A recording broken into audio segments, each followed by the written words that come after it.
I bet he couldn't even find the ignition. Kendrick Shaw, executive assistant to the CEO, smirked as he gestured toward the janitor cleaning the scuff marks near the helipad's edge. Go on, Sloan. Ask him. It'll be funny. Sloan Davenport, CEO of Davenport Industries, allowed a rare, amused smile to cross her lips. It had been a long day of brutal negotiations, and a moment of levity was welcome. The janitor, a quiet man in his late 30s with tired eyes, seemed completely oblivious, focused only on his work. You think so? Sloan asked, playing along. I'll bet you $1,000 he doesn't know the first thing about a Bell 429, Kendrick whispered conspiratorially. All right, Sloan said, her voice carrying across the windy rooftop. She walked toward the janitor. You! She called out. The man looked up, startled. She pointed a perfectly manicured finger at her personal helicopter, its blades gleaming in the afternoon sun. My assistant and I have a little wager. If you can fly this helicopter, I'll marry you. The man stared at her, then at the chopper, his expression unreadable. Kendrick snickered behind her. The janitor wiped his hands on a rag, walked past her without a word, and opened the pilot's side door. Sloan's smile faltered. She exchanged a look with Kendrick, who simply shrugged, his own amusement growing. This was better than he'd hoped. The man would sit in the seat, push a few random buttons, and then get out, defeated. It would be a perfect little story to tell at the bar later. But the janitor didn't just sit. His movements were fluid, economical, and unnervingly familiar. He strapped himself in with the practiced ease of someone who had done it thousands of times. His hands moved across the console, not with the fumbling curiosity of a novice, but with the precise touch of a surgeon. A sequence of switches was flipped. A low whine began to build from the engine, a sound Sloan knew intimately. What is he doing? She murmured, her amusement evaporating and being replaced by a sharp, cold spike of alarm. He's bluffing, Kendrick said, though his voice now held a sliver of uncertainty. There's no way. The whine of the turbine intensified, pitching higher and higher until it became a deafening roar. The main rotor began to turn, slowly at first, then faster, blurring into a transparent disk above them. The wind from the blades whipped Sloan's hair across her face and forced Kendrick to take a step back. This wasn't a bluff. Before Sloan could shout, before she could order him to stop, the helicopter lifted. There was no lurch, no wobble, just a perfectly smooth, vertical ascent of about 20 feet. It hung there for a moment, impossibly still, as if tethered to the sky by an invisible thread. Then, it tilted forward and executed a flawless pirouette, the nose of the aircraft dipping in a gesture that felt almost like a bow. Kendrick's jaw was hanging open. Sloan stood frozen, her mind struggling to reconcile the man who cleaned her office floors with the pilot executing a maneuver that her own highly paid aviator would have called showboating. The helicopter then banked sharply, zipping out over the city skyline for a breathtaking moment before returning to hover directly over the helipad. With the same unnerving grace, it descended, touching down so gently that the landing skids barely made a sound. The engine began to spool down. The blades slowed. Silence, heavy and absolute, returned to the rooftop. The pilot's door opened and the janitor stepped out. He closed the door with a soft click, walked back to his cart, picked up his spray bottle, and resumed scrubbing the scuff mark on the floor. He didn't look at them. He didn't say a word. It was as if the last 90 seconds had never happened. Sloan found her voice, though it came out as a strangled whisper. Who are you? The janitor, Owen Grant, finally looked up. His eyes were calm, but there was a deep, unyielding wall behind them. Just the janitor, ma'am. He gave a slight, almost imperceptible nod. Have a good evening. He pushed his cart toward the rooftop exit, the squeak of its wheels the only sound. Wait! Sloan called out, taking a step after him. But he was already gone, the heavy steel door clicking shut behind him. Kendrick finally snapped out of his stupor. That was impossible, he stammered, Who was that guy? Did you know he could do that? No, Kendrick, I did not, Sloane said, her mind racing. She ran a multi-billion-dollar corporation. She vetted everyone, from her board members to her chefs. Surprises were liabilities, and she did not tolerate liabilities. Yet, a man with the skills of an elite pilot was pushing a mop through her headquarters, and she knew nothing about him. Why? Who was he hiding from? Her phone buzzed, dragging her back to reality. It was a message from the board's chairman. Tokyo is getting cold feet. The deal is on life support. Fix it. Sloane's jaw tightened. The deal with Tanaka Corp was everything. It would secure their dominance in the market for the next decade. Its collapse would be catastrophic, and Kendrick's reports had assured her everything was on track. She looked at the helicopter, then at the door where the janitor had disappeared. Two impossible problems had just landed on her desk in the same afternoon, and for the first time in a very long time, Sloane Davenport had no idea which one to solve first. Sloane stormed back into her penthouse office, the roar of the helicopter's blades still echoing in her ears.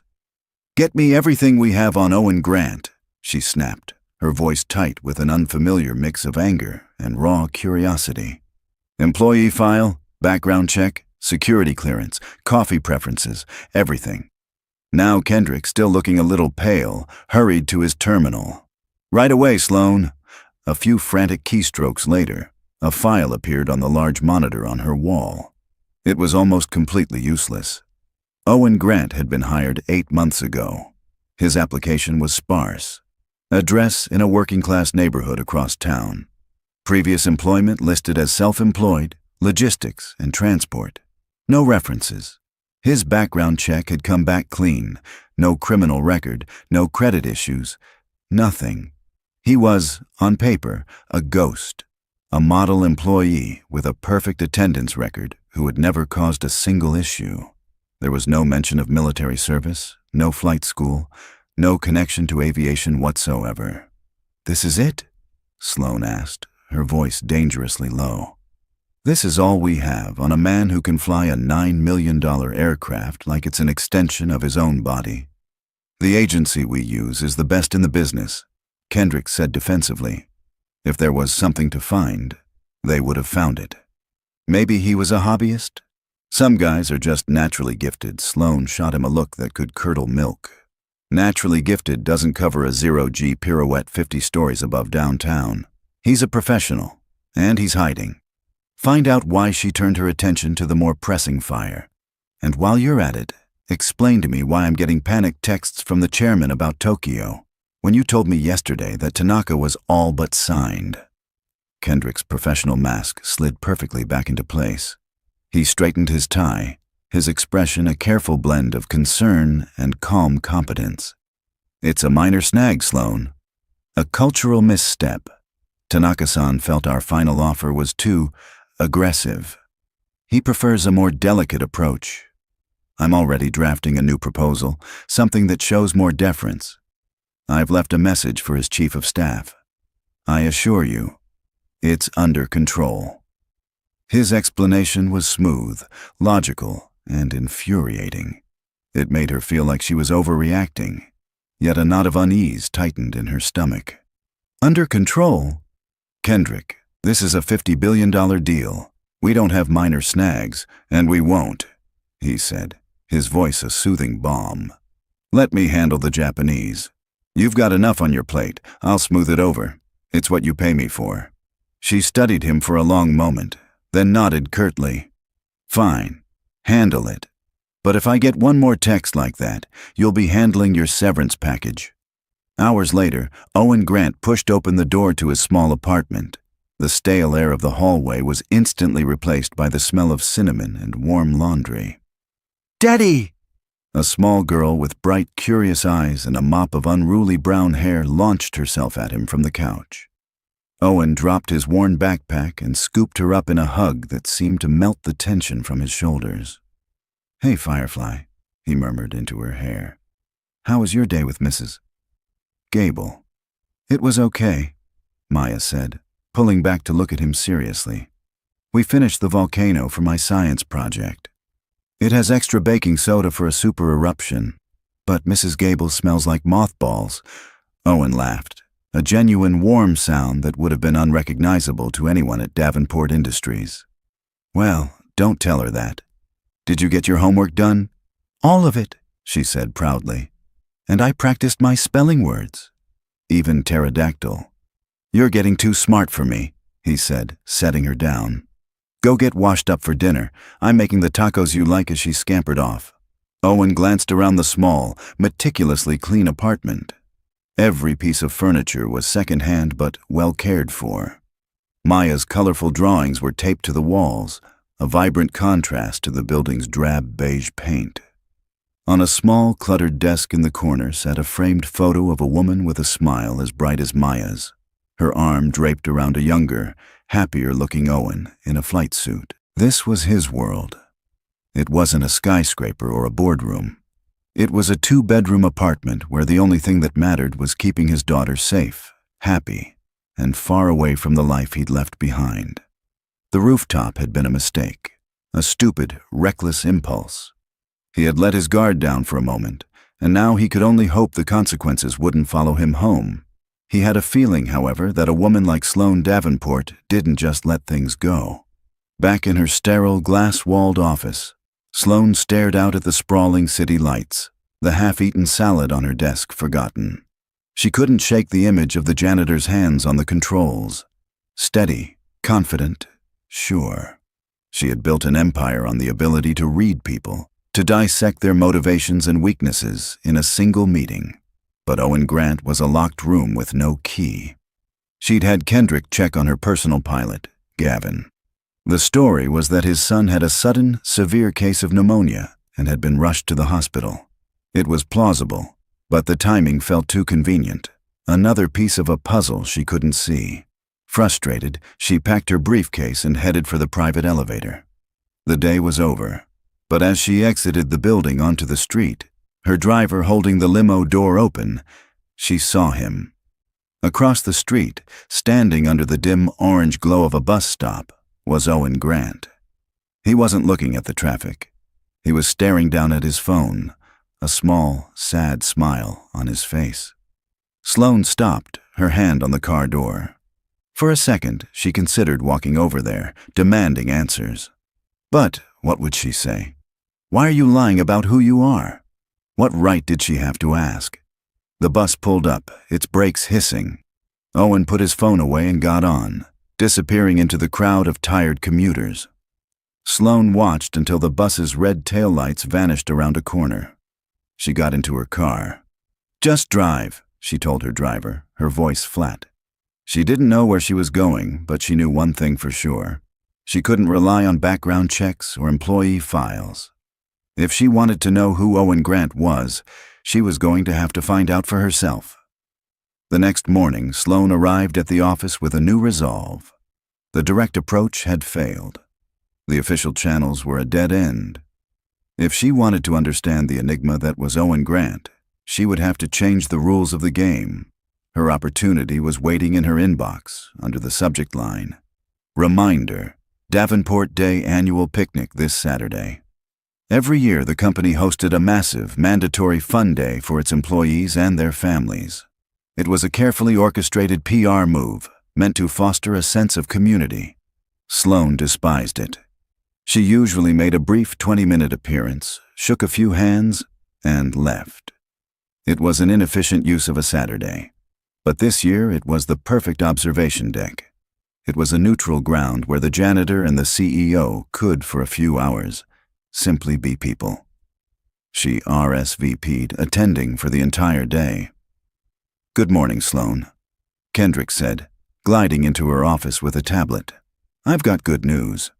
I just had a productive preliminary call with Tanaka-san's number 2. I think I've found a way to salvage the deal." Sloane raised an eyebrow. "Already?" "They felt we were undervaluing their proprietary distribution network. So I drafted a memo of understanding that gives them a slightly larger stake in the joint venture's logistics arm." He explained, his presentation flawless. "It'll cut into our profit margin by a fraction of a % in the short term. but it's a sign of goodwill. It's the delicate approach they wanted. I think if you sign off, we can get them back to the table by Monday." Sloan scanned the document. On the surface, it seemed like a reasonable concession, but something felt off. Giving up even a fraction of control in logistics, the backbone of their global operation, was a significant strategic shift. It felt less like a compromise and more like a surrender. "This is a big move, Kendrick. It sets a dangerous precedent." "It's a bigger move to lose the deal entirely," he countered smoothly. "This is a quick, decisive fix. It shows strength through flexibility. They'll see it as a mark of respect." The pressure from the board was immense. The clock was ticking. Against her better judgment, Sloan nodded. "Fine. Send it. But Kendrick, if this backfires, it's on you." "Don't worry, Sloan," he said with a confident smile. "I've got your back." The day of the picnic was aggressively cheerful. The sprawling corporate park was filled with bouncy castles, food trucks, and hundreds of employees attempting to relax under the watchful eye of senior management. Sloan felt deeply out of place in her tailored linen trousers and silk blouse. She found them near the small lake at the edge of the park. Owen wasn't with the other maintenance workers, who had formed a tight circle around a barbecue grill. Instead, he was sitting on a checkered blanket with his daughter, helping her meticulously construct a small boat out of a leaf and a twig. He was wearing a simple gray t-shirt and jeans, and without the janitor's uniform, he looked different. Younger, more relaxed, but with a persistent watchfulness in his eyes. Sloan took a breath and approached. "Grant!" Owen looked up, and for a split second, a guarded, almost hostile look crossed his face before being replaced by bland neutrality. "Ma'am, this is your daughter?" Sloan asked, gesturing awkwardly toward Maya. "This is Maya," Owen said, his hand resting protectively on his daughter's shoulder. Maya looked Sloan up and down with the unfiltered honesty of an 8-year-old. "Your face is so serious," she declared. "Are you mad about the grass?" Sloan blinked. "No, I'm not mad about the grass." "Okay," Maya said, apparently satisfied. She held up her creation. "Look, it's a boat. It's for the Frog King." "It's a very structurally sound boat," Sloan offered, feeling ridiculous. Owen's lips twitched in a ghost of a smile. "She's the chief naval architect." The conversation stalled. The silence was thick with the unspoken power dynamic between them. Sloan was about to retreat, to chalk the whole thing up to a bad idea, when a high-pitched buzzing sound filled the air. One of the marketing VPs was showing off a new high-end drone, making it perform swoops and dives over the lake. As the drone zipped past their blanket, Owen's reaction was instantaneous and subtle. His posture stiffened. His eyes tracked the drone not with casual interest, but with the focused, analytical gaze of a predator.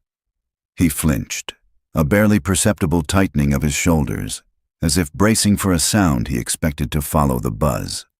The relaxed father was gone, and in his place was someone else entirely. Someone harder, colder, and far more dangerous. Sloan saw it. The mask had slipped, just for a second, but it was enough. The moment passed. The drone flew away. Owen visibly forced his shoulders to relax, turning his attention back to Maya, but the shift had been undeniable. "Daddy, can we get ice cream?"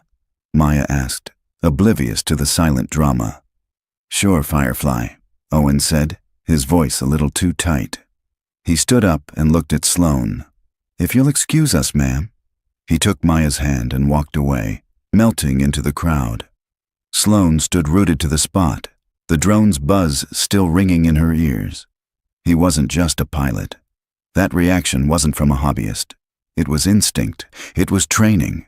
It was the reaction of a man who had seen things like that in a very different context, a place where that buzzing was followed by something else.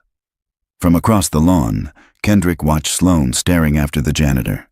He saw the look on her face, the confusion, the dawning respect, the fascination. He pulled out his phone and sent a quick text. "The CEO is distracted. Accelerate the timeline. I want the board to see the Q3 projections by Monday morning. The ones we discussed. He put his phone away, a predatory smile touching his lips. Sloane thought she was playing some clever game, trying to unravel a mystery. She had no idea she was just a pawn in his. The Monday morning after the picnic felt different. The air in Sloane's office was thin and sharp. The mystery of Owen Grant had burrowed into her mind, a puzzle she kept turning over and over. The man who comforted his daughter over a leaf boat was the same man who reacted to a toy drone with the instincts of a trained soldier. The two images didn't fit, and Sloane hated things that didn't fit. Her thoughts were interrupted by Kendrick sweeping into her office, his face a perfect mask of grave concern. He was holding a tablet displaying a flurry of emails from Tokyo. "It's worse than I thought," he said, his voice low and urgent. "Tanaka-san's board is interpreting our revised offer as a sign of weakness. They're calling it a desperate move." Sloane's blood ran cold. She snatched the tablet and read the latest message. The respectful tone from last week was gone. It was replaced by a list of new, non-negotiable demands. They wanted a larger stake, a lower acquisition price, and 2 seats on the North American board. It wasn't a negotiation. It was a surrender document. "They're gutting us," Sloane breathed, her voice barely a whisper. "They're using our own concession as leverage to bleed us dry." "I don't understand how this could have happened," Kendrick said, shaking his head in feigned disbelief. "My contacts assured me this was the right play. It's almost as if someone tipped them off that we were more desperate than we let on." The implication hung in the air. That Sloane's leadership was weak. That the company was vulnerable under her command. The chairman called 2 minutes later. His voice was glacial. The board was convening an emergency session on Friday. She had until then to either fix the Tanaka deal or present a viable alternative. If she couldn't, they would be forced to explore new leadership options. The threat was clear. She was on the verge of losing her father's company. For the next hour, Sloane was a whirlwind of controlled fury. She called her legal team, her CFO, her head of strategy. They all said the same thing. Tanaka had them backed into a corner. To fight back would be to risk a hostile takeover attempt. To acquiesce would be corporate suicide. She was trapped.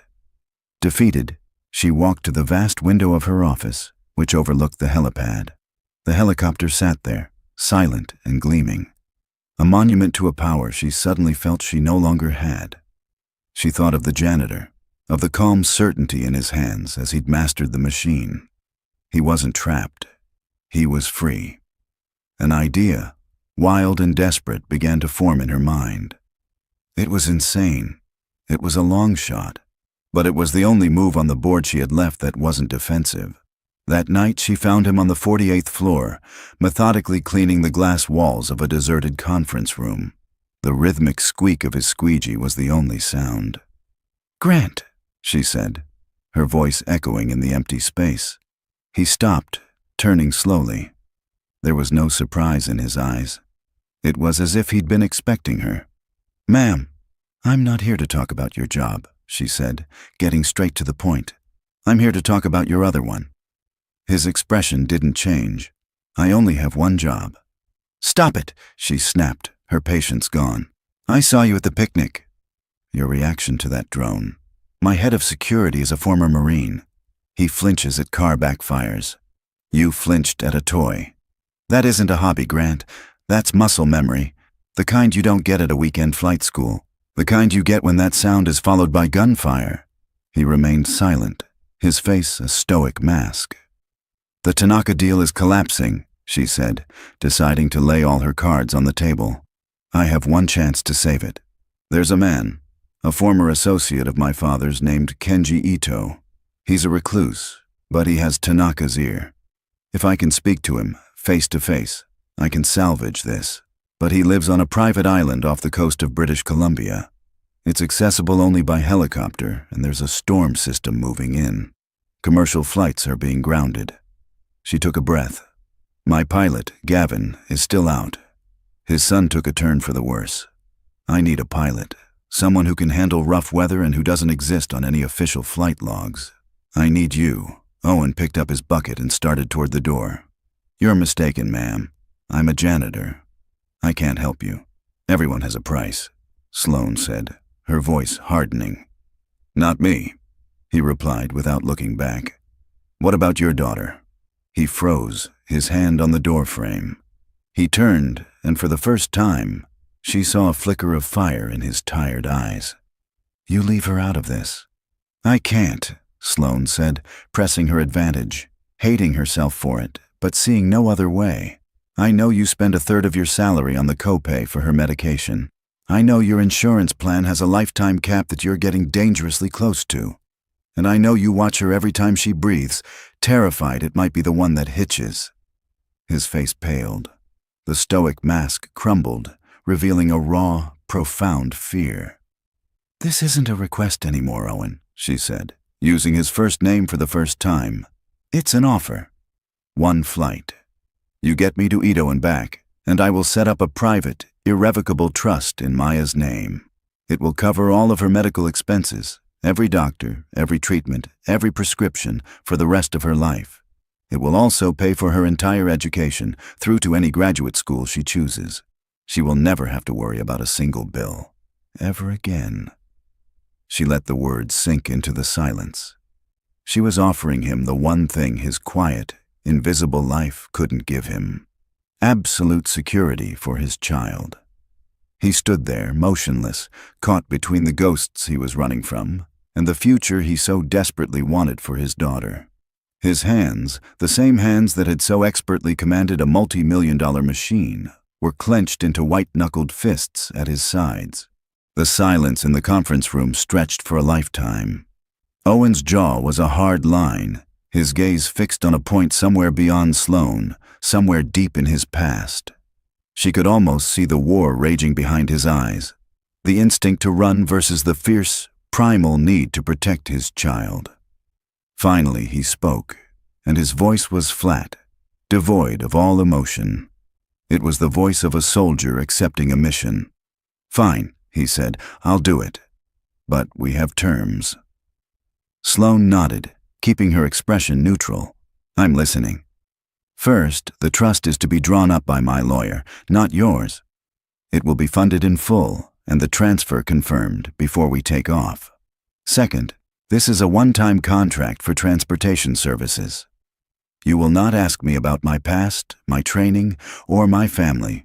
I am not your employee. I am a contractor.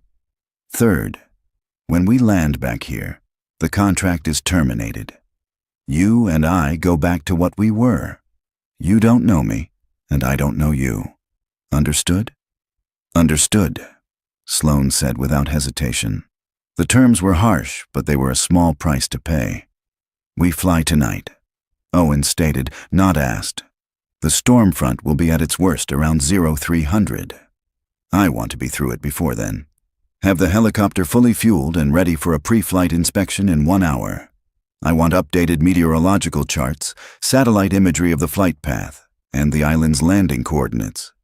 And I want them on a private, air-gapped tablet. Nothing connected to your company's network. He was no longer a janitor. The transformation was instantaneous and absolute. He was a commander, his every word precise, and filled with an authority that Sloane hadn't seen from anyone in her company, herself included. She simply nodded again. I'll make the arrangements. As Owen walked away to make a call to his lawyer and arrange for Maya's care, Sloane felt a dizzying sense of vertigo. She had just handed over control of her life's most critical mission to a man whose last name she barely knew. Downstairs, Kendrick watched the activity with a growing sense of unease. A flurry of encrypted emails from Sloane's personal account.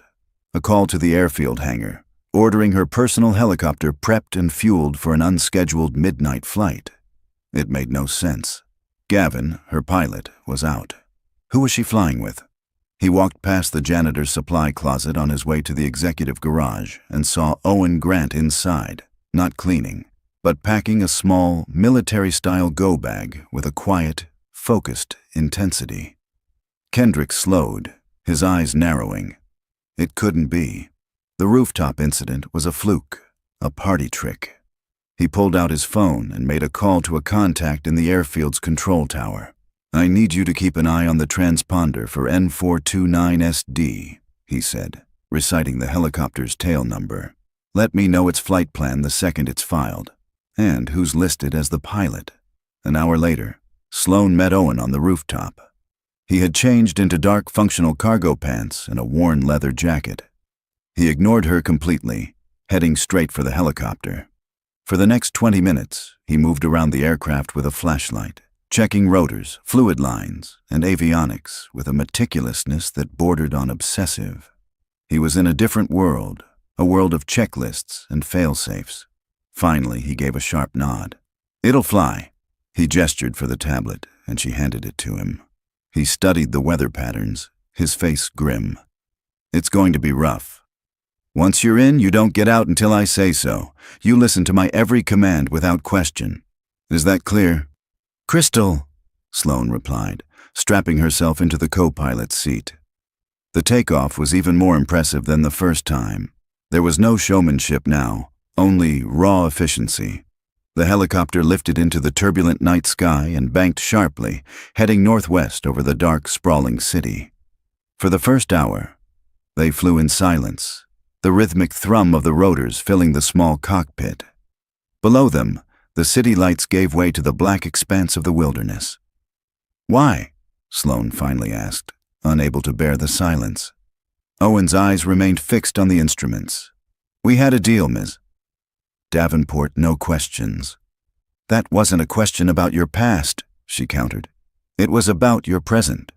Why this? Why push a mop when you can do this?" He was quiet for a long time. "Because this," he said, his voice a low growl, "gets people killed. Pushing a mop doesn't." Before she could respond, the helicopter jolted violently. A wall of black clouds, invisible moments before, loomed ahead of them. Rain began to lash against the windshield, thick and furious. The aircraft dropped suddenly, and Sloane's stomach leaped into her throat. She gripped the edge of her seat, her carefully constructed composure finally cracking. A small, involuntary gasp escaped her lips. Owen's head snapped toward her. The hard, distant look in his eyes was replaced by something else. It was the calm, focused gaze of a protector. "Hey," he said, his voice cutting cleanly through the roar of the storm. It was steady, reassuring. "Look at me. I've got you. Just breathe. This is just weather. I've flown in worse." She met his eyes, and in their depths, she saw an absolute certainty that defied the chaos raging around them. He wasn't just a pilot. He was a lifeline. And as the storm tossed their tiny aircraft through the inky blackness, thousands of feet above the earth, Sloan realized she had placed her life, her company, and her entire future in the hands of a complete stranger. And stranger still, she trusted him. The helicopter bucked and dropped, a sickening lurch that felt like a free fall. Alarms blared in the cockpit, a high-pitched symphony of disaster. Sloane's knuckles were white where she gripped her seat. Outside the cockpit window, there was nothing but a swirling, violent blackness, pierced intermittently by flashes of lightning that illuminated the torrential rain. "Crosswinds are hitting 80 knots. Owen's voice was tense, but impossibly calm, cutting through the chaos. "It's trying to push us into the mountainside. I have to take us down, find a layer of stable air." He pushed the cyclic forward, a controlled dive that felt anything but. The rain hammered against the glass, and the wind howled like a living thing. Sloan watched his hands as they moved across the controls, a blur of constant, minute adjustments. He wasn't just flying the helicopter. He was wrestling with the storm, anticipating every gust, countering every downdraft. He was a part of the machine. "There," he said, his eyes darting between the instruments and the void outside. "Below this sheer. Hold on." He brought the helicopter into a sharp banking turn that pressed Sloan deep into her seat. For a terrifying moment, they were flying sideways, before Owen leveled out. The violent shaking lessened, the alarms fell silent. While the storm still raged around them, the air here was smoother, the aircraft stable. They had punched through the worst of it. Sloane let out a breath she hadn't realized she was holding. Her heart was hammering against her ribs. "How did you do that?" "I fly the plane," he said, his focus still absolute. "Not the weather." 20 minutes later, a small, flickering light appeared through the rain. A remote island, rugged and battered by the sea. Owen circled it once, his eyes scanning the terrain, before beginning his descent toward a small, wind-swept landing pad carved out of the rock. He set the helicopter down with a final, gentle bump. The moment the engine spooled down, the cockpit was plunged into a profound silence, broken only by the sound of the wind and rain. "We're here," Owen said, his voice flat again. The pilot receding, the contractor returning. An old man in a waterproof coat was waiting for them, holding a powerful lantern. This was Kenji Ito, his face a roadmap of hard-won wisdom, his eyes sharp and discerning. He led them into a simple, elegant house filled with books and the scent of cedar. He listened to Sloane's pitch for a full hour without saying a word, his hands folded around a cup of steaming tea. Sloane was brilliant. She laid out the data, the projections, the mutual benefits of a restructured deal with Tanaka. It was a masterful corporate argument, and it was failing. "You speak of profits and margins, Miss Davenport," Ito said when she had finished, his voice a low rumble. "These are temporary things. My friend Tanaka values loyalty. He believes you have shown none. He believes your company has lost its spirit, its soul. Your numbers will not convince him." Sloane's face fell. She had come all this way for nothing. Desperation clawed at her. Ito's gaze shifted from her to Owen, who had been standing silently by the door, a stoic shadow. "And you?" Ito asked, his voice sharp. "You are her pilot? You flew through this storm?" Owen simply nodded. "Yes, sir. You must have great faith in her plan to risk your life for it," Ito observed. Owen's jaw tightened. He glanced at Sloane, then back at the old man. He knew he was supposed to stay silent, that this was not his business. But Sloane's face, pale and defeated, stirred something in him. He thought of Maya, of the promise of her future. He had a debt to pay. "Sir," Owen said, his voice quiet but firm, "I don't know anything about her plan. But I've been in situations where the plan falls apart in the first 5 minutes. When that happens, you don't trust the plan. You trust the person flying next to you." The room fell silent. Ito stared at Owen, a long, appraising look. He saw the janitor, the pilot, and the soldier all in one.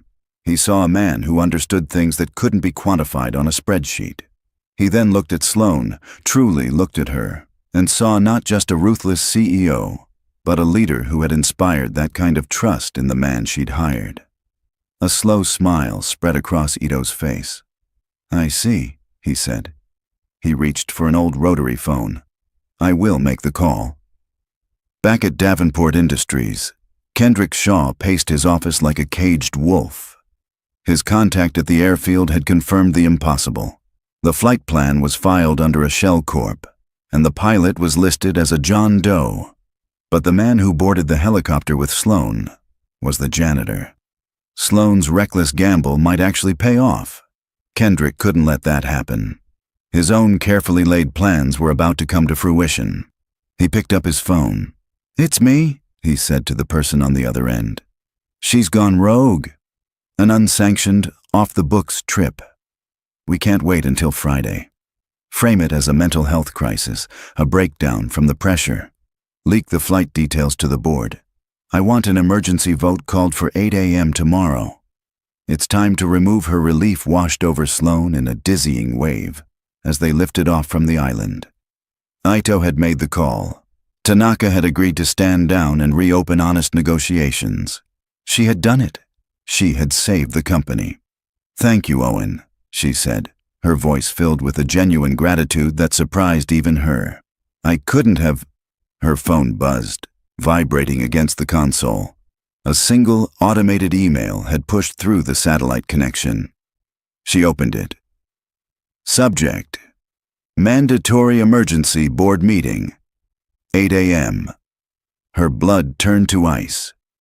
She read the first line of the attached memo, drafted by the board's vice chairman. In light of CEO Sloan Davenport's erratic behavior and unauthorized use of company assets for a high-risk, unsanctioned journey, Kendrick, while she was fighting for the company's life, he had been moving in for the kill. "How fast can this thing go?" she asked, her voice trembling with a new kind of fear. Owen glanced at the message, then at the fuel gauge and the storm cloud still churning behind them. "Not fast enough," he said, his voice grim. "They're not just trying to fire you, they're ambushing you. There's no way we make it back by 8, Sloan said, the color draining from her face. "Even with a tailwind, we're 3 hours out, minimum. The meeting will be over before we even touch down." Hill of one Owen's eyes flickered from the blinking red light of the emergency notification back to his navigation screen. He saw the storm front they had just escaped, a churning mass of red and yellow on the weather radar. But he also saw a narrow, unstable corridor running along its southern edge, a jet stream. It was dangerous, unpredictable, and would feel like riding a bull through a hurricane. It would also cut their travel time in half. "There's one way," he said, his voice grim. "But you're not going to like it." Sloan looked from the churning radar to the quiet resolve on his face. "I don't have to like it," she said. "I just have to survive it." He gave a sharp nod and banked the helicopter hard, heading back toward the edge of the storm. The ride was rough, the aircraft shuddering as it fought the violent air currents. But Owen's control was absolute. They were no longer running from the storm. They were using it. "He planned this," Sloan said, her voice barely audible over the engine. "All of it. The bad advice on the Tanaka deal, Gavin's son getting sick. It was all him. Kendrick." "Why?" Owen asked, his eyes never leaving the windscreen. "My job," Sloan said, a bitter laugh escaping her lips. "My father built this company from nothing. When he died, the board saw me as a placeholder, the daughter who inherited the crown. I've spent the last 10 years proving them wrong, proving I was more than just his legacy. Kendrick was my first hire. He was hungry, brilliant. I trusted him. He's been playing the long game, waiting for the perfect moment to make me look weak and unstable so he can step in as the calm, steady hand." She slumped in her seat. "Maybe he's right.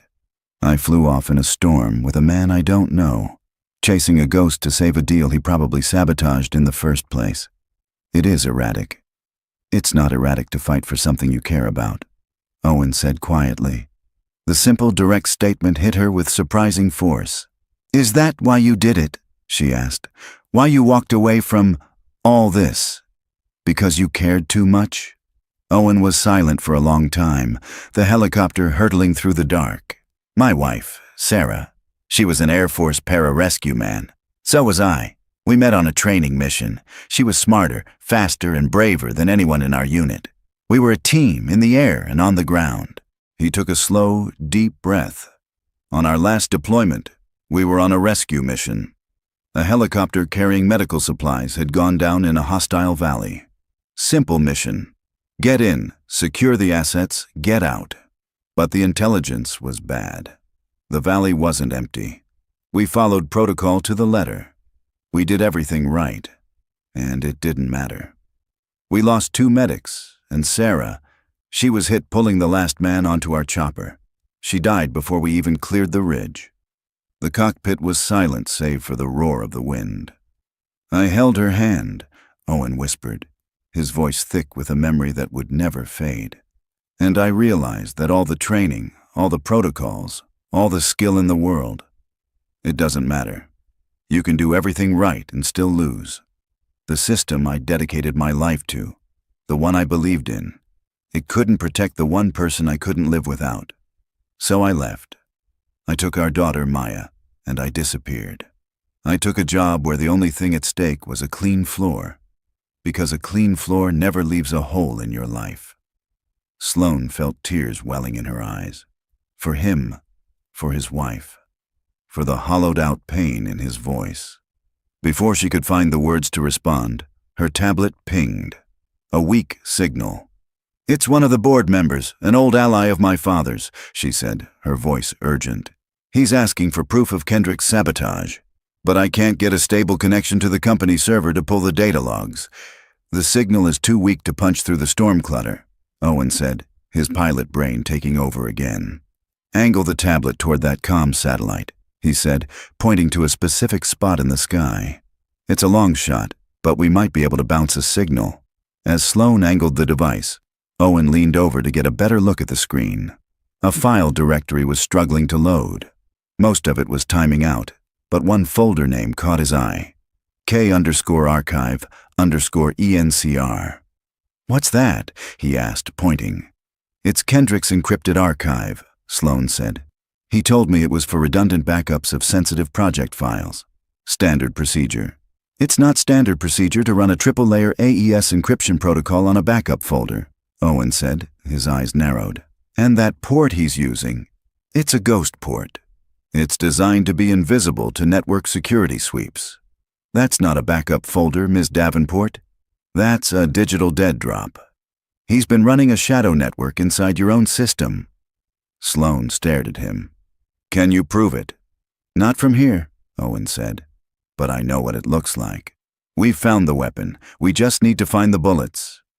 The sun was just beginning to stain the eastern horizon, a pale bruised purple as the city skyline came into view. They were going to make it back in time. But time wasn't the problem anymore. "It doesn't matter," Sloan said, the fight draining out of her. "We'll walk into that boardroom. I'll accuse him. He'll deny it. And the board will see a desperate, paranoid CEO making wild accusations. He's got them completely snowed. We have no proof Owen's gaze was fixed on the Davenport Tower, the tallest building in the city, its helipad waiting for them. The soldier, the strategist who had lain dormant for 8 years, was now wide awake. "You're right," he said, his voice now cold and sharp as forged steel. "The boardroom isn't the battlefield. It's the target. We're not going to walk in there and defend ourselves. We're going on the attack." The helicopter's skids touched down on the helipad with less than 10 minutes to spare before the 8 a.m. meeting. The moment the rotors spun down, Owen was unstrapped and moving. He was no longer the janitor, the pilot, or the grieving widower. He was the soldier he had been trained to be, and Sloan's corporate tower was his new battlefield. "They're expecting you to be defensive," he said, his voice clipped and precise as he helped Sloan out of the cockpit. "They're expecting you to walk in there, cornered and emotional. You're going to give them exactly what they want."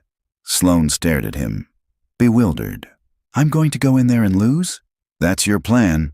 "You're going to go in there and stall," he corrected. "Argue, get angry, question their numbers, accuse Kendrick of being ambitious, do whatever you have to do to keep them all in that room, focused on you. You're the bait. Can you do that?" Sloan's back straightened. A flicker of her old, formidable self returned. "I can do that." "Good," Owen said. "While you're keeping them busy, I need 2 things from you. Your master keycard and your admin-level network password. I need unrestricted access to the building and the system." Without hesitation, she pulled the keycard from her neck and handed it to him, reciting a complex 16-digit alphanumeric password from memory. There was no fear in her eyes. Only absolute trust. "What are you going to do?" she asked. "Kendrick built himself a hiding place in your network," Owen said, his eyes already scanning the building's layout. "I'm going to make him burn it down himself." He turned and disappeared down the rooftop stairwell just as the boardroom doors opened to admit the somber-faced board members. Sloan took a deep, steadying breath, smoothed her jacket, and walked into her own ambush. The atmosphere in the room was arctic. Kendrick sat to the right of the vice chairman, looking the part of the concerned, reluctant heir apparent. Sloan, the vice chairman, a stern man named Arthur, began without preamble. "We've called this meeting due to a series of deeply troubling events. Your handling of the Tanaka deal has been, to put it mildly, a disaster. And now we have this unauthorized excursion. It suggests an instability in your leadership. Kendrick presented his case with practiced perfection. He displayed emails Sloan had supposedly ignored, profit projections that were subtly doctored to look catastrophic, and the flight logs from her rogue trip. "I am as loyal to Sloan as anyone," he said, his voice dripping with false sincerity. "But my first loyalty must be to this company. And I am worried. Her behavior has become erratic. I fear she is no longer fit to lead." Sloan fought back, just as Owen had instructed. She tore into Kendrick's numbers. She questioned his timeline. She accused him of being a backstabbing opportunist. It was a spectacular display of defiance, and it was buying Owen precious time. 2 floors below, Owen slid Sloan's keycard through the server room's security scanner. The light flashed green. He slipped inside the cold, humming heart of the company. He found an open terminal, and his fingers began to fly across the keyboard, the muscle memory of a forgotten lifetime coming back to him. In a flood. He wasn't trying to break Kendrick's triple-layer encryption. He didn't have the time. He was going after the ghost port itself. He located the hidden pathway and wrote a simple, malicious script. It was designed to create a recursive loop, rerouting a sliver of all outgoing network traffic back through Kendrick's hidden archive. It was a digital bottleneck. In minutes, the entire system would grind to a halt, and every diagnostic would point to the encrypted folder as the source of the chaos. Back in the boardroom, Sloan was mid-sentence when the main presentation screen behind her flickered and went red. A massive alert box appeared. Network integrity failure. Critical. Every laptop and tablet in the room flashed the same warning. Alarms began to chime. "What in God's name is happening?" Arthur demanded, rising from his seat. Kendrick stared at the screen, his smug confidence instantly vanishing. A secondary alert appeared, this one containing a line of diagnostic code. Source of instability, partition K_archive_ENCR. Kendrick's blood ran cold. It was his archive. His private, hidden folder.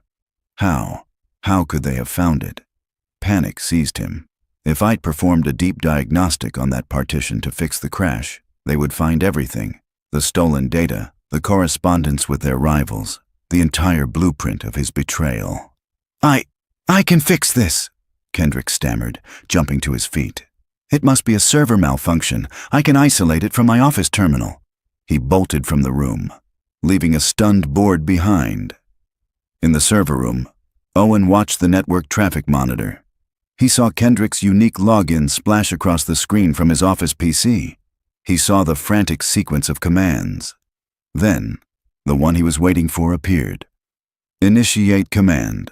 Purge partition, archive, anchor true. Kendrick was wiping it. He was trying to destroy the evidence. Owen didn't stop the command. He let it run. But as it executed, he initiated his own program. A packet sniffer that recorded every keystroke, every command, every byte of data transmitted from Kendrick's terminal.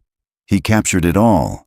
Kendrick's login credentials, the timestamp showing it was during a critical network failure, and the explicit, irreversible command to permanently destroy a hidden folder of company data, a folder whose existence was a fireable offense and whose destruction during a crisis was a federal crime. The purge completed. The system alarm stopped. The network stabilized as the bottleneck vanished. Owen saved the recording to a secure file, a grim, triumphant look on his face. The boardroom debate didn't matter anymore. He didn't have a theory. He didn't have a suspicion. He had proof. Kendrick strode back into the boardroom, dabbing a handkerchief on his brow. He projected an air of weary triumph. "My apologies for the alarm," he announced, his voice smooth once more. "It appears a corrupted data packet from an older server was creating a network loop. I've isolated and purged the anomaly. Everything is stable now." He shot a condescending look at Sloan. "As I was saying, we need steady leadership. Someone who can handle a crisis without flying off the handle." Arthur, the vice chairman, nodded grimly. "Thank you for your quick action, Kendrick. Now, if there is no further discussion, I believe it's time to vote." He was raising his hand to call the question when the boardroom doors swung open. Owen Grant walked in. He wasn't wearing his janitor's uniform. He was just a man in a worn leather jacket, but he moved with a quiet authority that commanded the attention of every person in the room. He walked past the stunned board members, his eyes locked on Kendrick. Kendrick's face went white with shock and disbelief. Owen stopped at the head of the table and placed the tablet in front of Arthur. "The corrupted data packet has a name," Owen said, his voice calm and even. He tapped the screen. "And a confession." He played the recording. The massive screen at the end of the boardroom, which moments before had been displaying Kendrick's doctored reports, now showed a stark, undeniable truth. The board watched in silent, horrified fascination. They saw Kendrick Shaw's unique login credentials appear on screen. They saw the timestamp, confirming he was logged in from his office while he was supposed to be in this very meeting. And they saw the command line, stark and damning. "Purge partition. Key archive anchor true." "As you can see," Sloan said, her voice cutting through the silence like glass, "while the board was in session, Mr. Shaw accessed a hidden, unauthorized archive on the company's servers and permanently deleted it." She paused, letting the weight of her next words land. That archive, which he just illegally destroyed, contained all of his correspondence with our rivals at Tanaka Corporation. It was the complete record of his corporate espionage.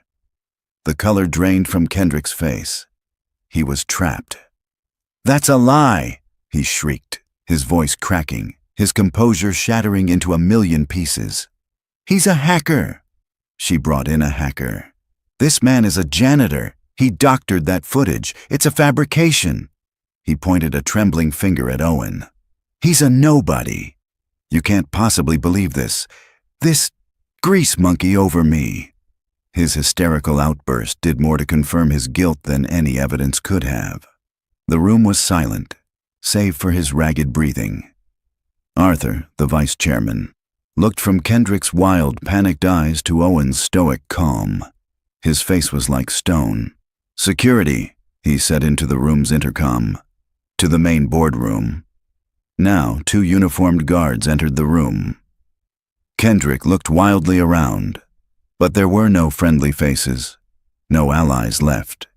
He had been so certain of his victory, he had never once considered the quiet man who cleaned the floors. As the guards escorted him out, his final, desperate shouts echoed down the hall. "She's the one who's unstable. You're all making a huge mistake." Then he was gone. Arthur turned to Sloan. The cold judgment in his eyes was gone, replaced by a look of profound and humbled respect. "Sloan," he said, his voice hoarse, "on behalf of this board, I offer you our deepest, most sincere apologies. We were wrong." "Thank you, Arthur," Sloan said simply. The vice chairman then looked at Owen, who had remained silent throughout the ordeal. "And you, Mr. Grant, is it? We owe you a debt of gratitude that I'm not sure this company can ever truly repay." "I was just taking out the trash," Owen replied, his expression unreadable. After the other board members had filed out, offering their own quiet apologies to Sloan, she and Owen were left alone in the vast, silent room. The morning sun streamed through the floor-to-ceiling windows, illuminating the dust motes dancing in the air. The crisis was over. They had won. Sloan looked at him, really looked at him, not as a pilot or a soldier or a janitor, but as the man who had walked through the fire with her. "So," she said, a small, tired smile playing on her lips. "What now, contractor?" Owen allowed the ghost of a smile to touch his own face. It was the first one she had ever really seen. "I think my contract is terminated, ma'am." "Sloan," she corrected him softly. "My name is Sloan." "Owen," he replied. The titles and barriers that had separated them were gone, burned away in the chaos of the last 24 hours. All that was left were 2 people, standing in the quiet aftermath of a battle they had won together, with the unspoken question of what came next hanging between them. A week after the boardroom showdown, a quiet hum of efficiency had returned to Davenport Industries, but it was a different kind of quiet. The fear was gone, replaced by a current of hushed, excited gossip. The story of the janitor who saved the company had spread like wildfire, morphing into a modern-day legend. Kendrick was gone, facing a mountain of federal charges, and the Tanaka deal, now being renegotiated on fair terms, was a testament to Sloan's renewed, decisive leadership. But for Sloan, the victory felt hollow.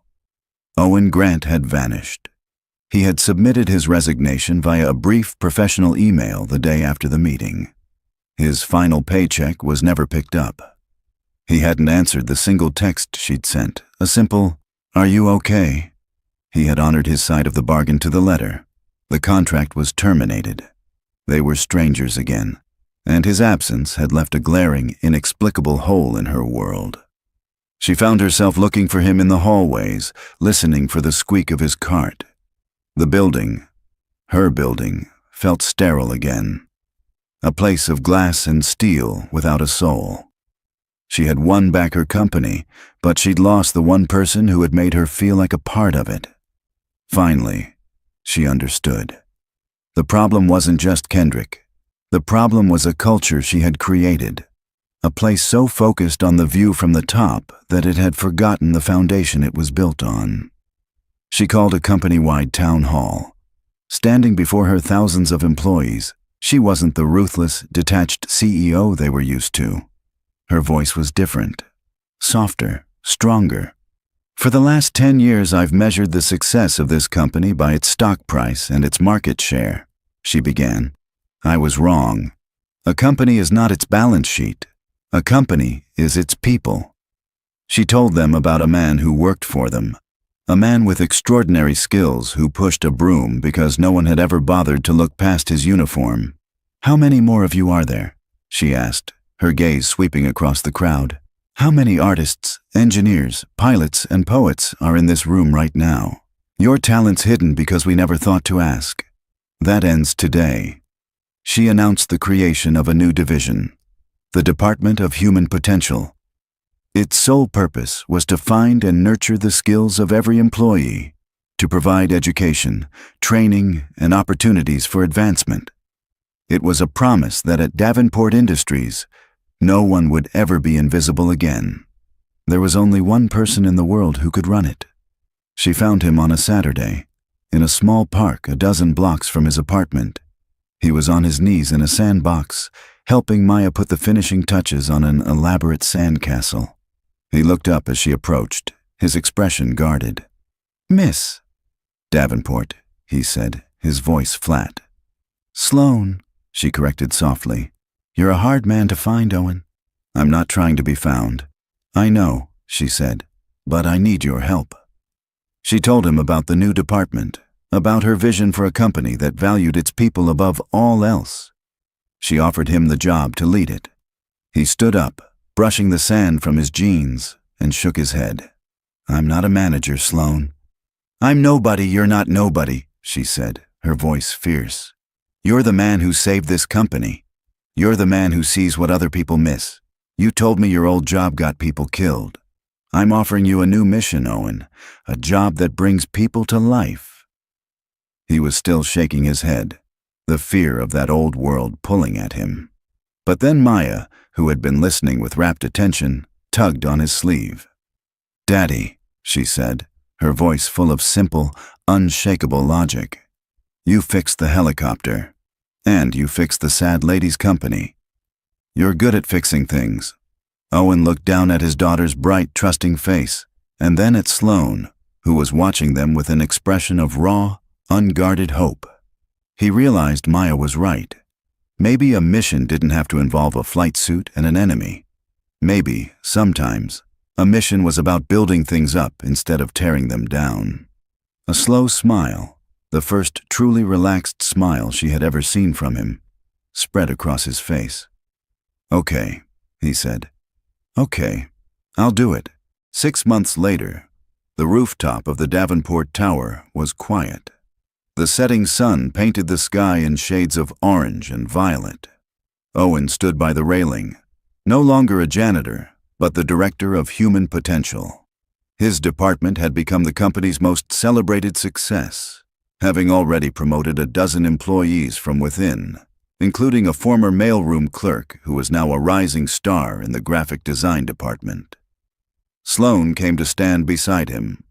Maya was with them, her hand holding one of each of theirs. They were a comfortable, familiar trio now. "It's beautiful up here," Sloane said softly. "It is," Owen agreed. "You know," she said, a playful light in her eyes, "after all this, I think I still owe you something." He looked at her, confused.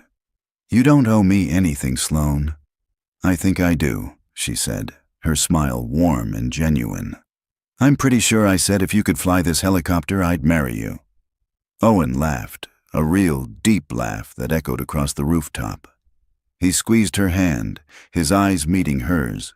The bet, which had started as an arrogant joke, had somehow, against all odds, become a promise. And as they stood there, watching the city lights begin to twinkle on below, they both knew it was a promise they intended to keep, because in the end, they had both been rescued. The pilot who had forgotten how to fly, and the CEO who had forgotten how to live, had found in each other the one thing they'd both been missing: a safe place to land. Now, I'd love to hear from you. Where in the world are you watching this story from? Drop a comment and let us know, because your presence here means more than you know. If this story touched your heart, if it reminded you that everyone has a hidden talent waiting to be discovered, please consider subscribing. There are so many more stories waiting to be told. Thank you for spending your time with us. Until next time, stay brave, stay kind, and remember to look past the uniform. You never know who you might find.